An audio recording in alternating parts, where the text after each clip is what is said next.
Welcome to nonstop cooking. இன்றைக்கி நம்ம செய்ய போகிற ரெசிபி முட்டை பொரியல் மசாலா. இது நல்ல வித்தியாசமான ஒரு ரெசிபி. இது சப்பாத்திக்கு நல்லா சைட் டிஷ்ஷு நல்லா இருக்கும் சாப்பிட்றதுக்கு. இது வாங்க இது எப்படி செய்யலான்ட்டு பார்க்கலாம்.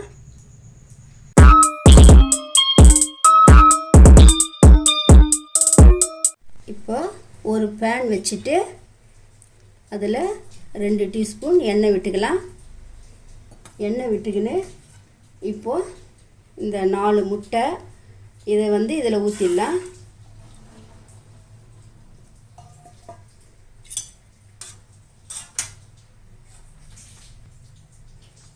நாலு முட்டை ஊற்றிட்டு இதில் கொஞ்சம் சால்ட்டு போட்டுக்கலாம்.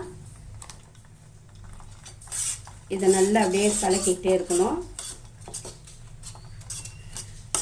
இந்த முட்டை நல்லா அப்படியே நம்ம பொரியலுக்கு செய்கிற மாதிரி அப்படியே கலக்கிட்டு பொரியல் பண்ணணும்.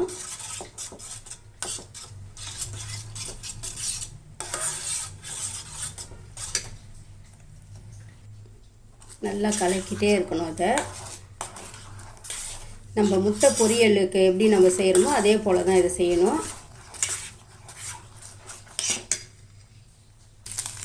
இப்போ இது ரெடி ஆயிடுச்சு. நம்ம முட்டை பொரியலுக்கு இன்னும் கொஞ்சம் நல்லா ஃப்ரை பண்ணுவோம். ஆனால் இது கொஞ்சம் முன்னாடியே எடுத்துடணும். கொஞ்சம் சாஃப்டாக இருந்தால் தான் நல்லாயிருக்கும் இது. அதனால் இப்போ நம்ம இதை ஒரு பவுலில் எடுத்து வச்சிடலாம்.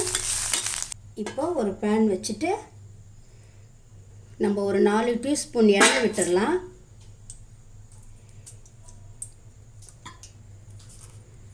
எண்ணெய் காஞ்சதும் கொஞ்சம் சீரகம் போட்டுடலாம். சீரகம் போட்டு ஒரு பிரிஞ்சி இலை போட்டுட்டு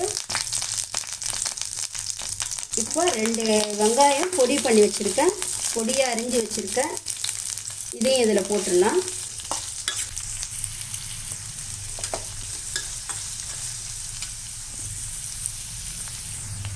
இப்போ வெங்காயம் நல்லா வதங்கிடுச்சு. இதில் நம்ம இஞ்சி பூண்டு விழுது போட்டுக்கலாம். இஞ்சி பூண்டு விழுது நல்லா வதங்கணும். இந்த கிரேவி சப்பாத்திக்கு சைட் டிஷ்ஷாக நல்லாயிருக்கும்.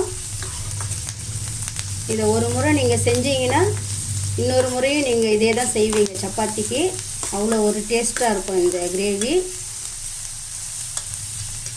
இப்போது 3 தக்காளி நல்லா மிக்சியில் போட்டு அரைச்சி வச்சுருக்கேன், அதையும் இதில் ஊற்றிடலாம். இப்போ இதையும் நல்லா கலக்கி இந்த பச்சை வாசனை போகிற வரைக்கும் நல்லா வதக்கலாம்.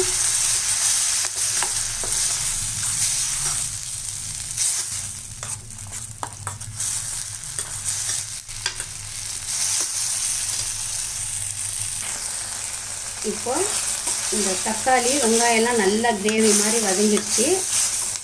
நம்ம இப்போ இதில் 1 டீஸ்பூன் தனி மிளகாய் பொடி, 1 டீஸ்பூன் தனியா பொடி போட்டு நல்லா கலக்கலாம்.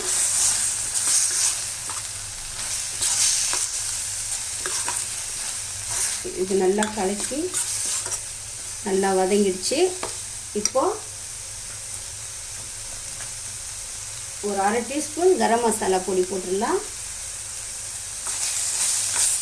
இது நல்லா வதங்கிடுச்சு.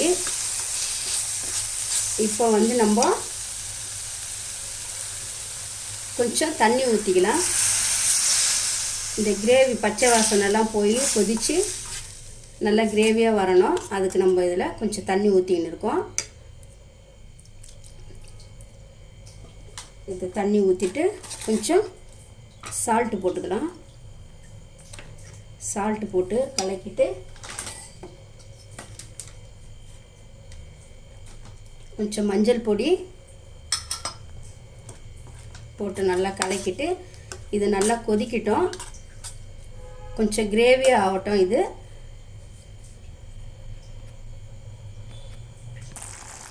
இப்போ இந்த கிரேவி நல்லா கொஞ்சம் சுண்டி வருது. இது போல் தான் வரணும். இதில் இப்போ நம்ம இந்த எக்கு பொரியல் பண்ணோம் இல்லையா, அதை இதிலே போட்டுக்கலாம். இது போட்டு நல்லா கிளறி ஒரு 2 நிமிஷம் நல்லா கொஞ்சம் கொதிக்க விடணும்.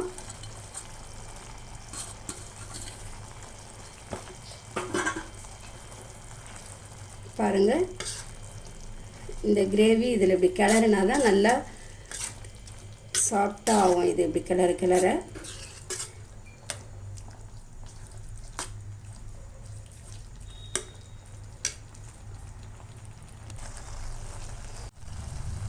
இப்போ இந்த கிரேவி ரெடி ஆயிடுச்சு.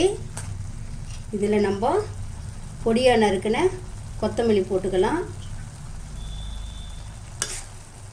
அவ்வளோதான், இது சரியாயிடுச்சு. பாருங்கள், இது வந்து நம்ம சப்பாத்திக்கு சைட் டிஷ்ஷாக வச்சுக்கலாம், சாப்பாட்டுக்கும் சாப்பிட்லாம் இது போட்டு.